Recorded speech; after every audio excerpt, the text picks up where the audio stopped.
Welcome back to The Art of Living. This is the second step in this model that I'm presenting to you, creation. And the creation comes after exploration. We talk about the life, your current life, how you feel about that life, what are the gaps that you want to fill. In the creation, we are going to visualize different options, possibilities for your life. So let's start. This is the journey we are doing together. We are now in the ideal life, and that is the purpose of creation stage. When we think of our life, we are at the moment, the present time.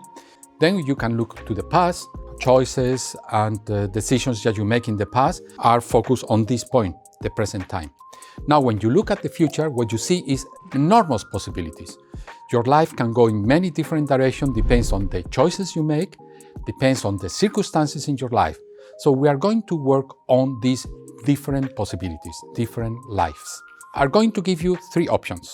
The first option, number one, is about your life as it is today. You just project that life into the future.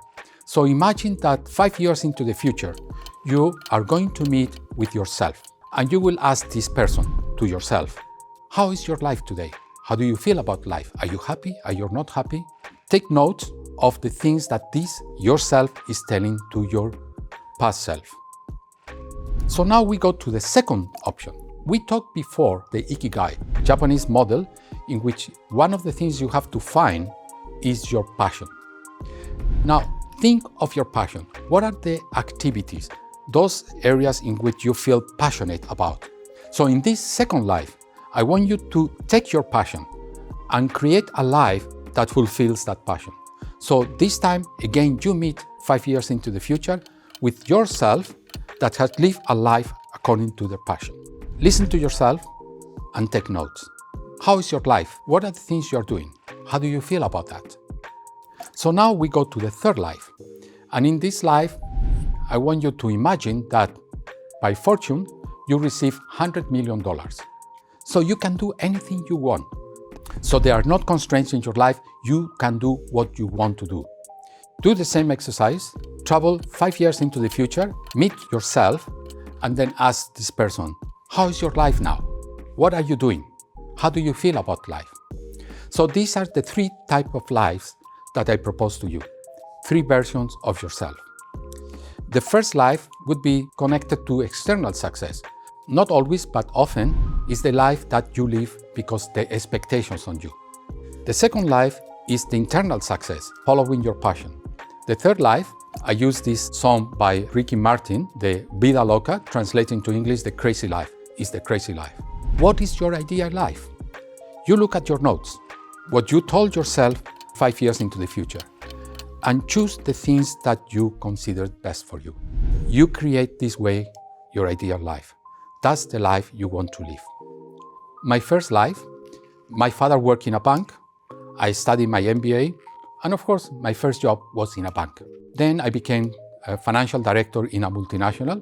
I think in my mid-30s, I could say that I was quite successful. I have my BMW, a nice apartment by the beach, and a good salary. But I was not happy. Then I decided to change. I started a PhD program to become a professor because that was my passion. And that was my second life. I have been a professor for 25 years. I already retired.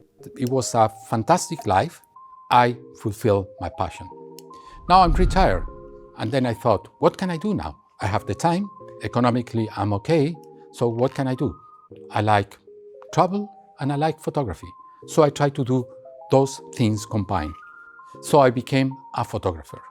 Here is a picture of me in the jungle of Guatemala. I already have published 3 books about my travels around the world, and now I'm preparing my 4th book. In total, I have 15 destinations I want to go and write books about. And here are some examples of my pictures. We talked before about success and failure, remember? There is a very important person for me intellectually, Viktor Frankl, and he wrote this famous book, Man in Search of Meaning. And he said, do not pursue success. Success will happen when you have a meaningful life. So what is meaningful? Let me put everything together. I have this example of a tree. The roots of the tree are the values, what keep us solid on the ground. The trunk is your purpose. And what are the branches? They are your choices. When you have solid values in your life, a clear purpose, your choices follow that. So when those three elements are aligned, you have a meaningful life. I love this quote by Pablo Picasso. He said, "The meaning of life is to find your gift. The purpose of life is to give it away." Let's talk now about purpose. Purpose is more or less your destination, your inner compass that helps you put your decision in alignment with your values. What about my purpose? Well, I discovered my purpose reading a story of a Native American. There is a famous mountain there that is sacred for the Native Americans of the region. And this Native American take people to the top of the mountain to like an Indian ceremony. The person that wrote the story asked this Native American if it was not boring for him to do this again and again and again. And he said, "No, because I'm helping the people to reach the summit."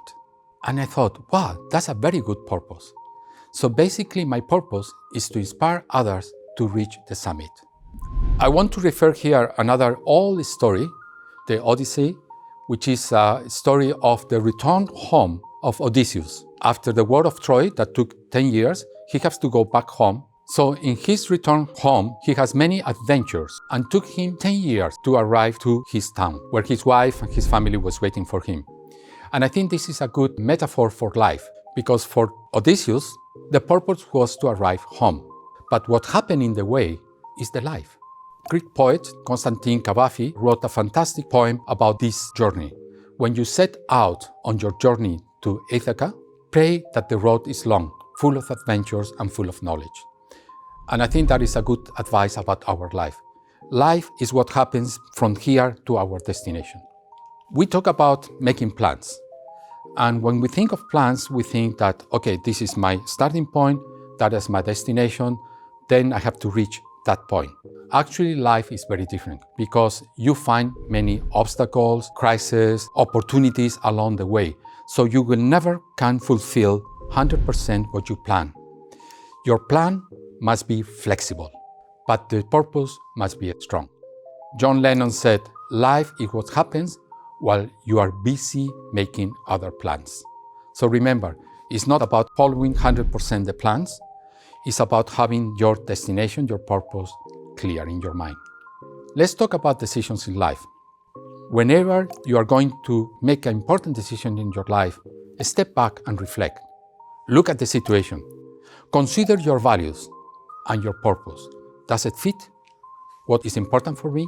Take the best option, even if it's the hardest, and then act. And be flexible. Adapt and learn during the process. Another very interesting book is The Top 5 Regrets of the Dying.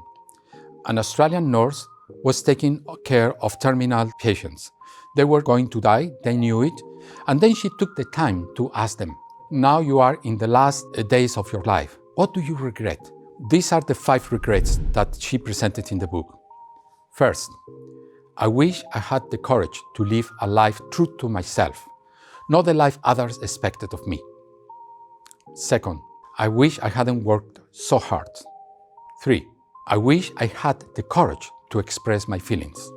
4, I wish I had stayed in touch with my friends. And last, I wish I had let myself to be happier. Irving Yalom, working for Stanford University, he said in one of his books, "How can you live now without building up new regrets? What do you have to change in your life?" And I think this is a very important thought to have when you make decisions about your life, important decisions about your life. Dostoevsky said, "Life becomes precious and understandable to those who are close to losing it." So don't forget that. That's the purpose. Your life is your work of art. Try to make the best out of it. With this, we finish this presentation. Now there is still one more. It's about decisions, action in your life that we'll see in the next presentation. Thank you very much.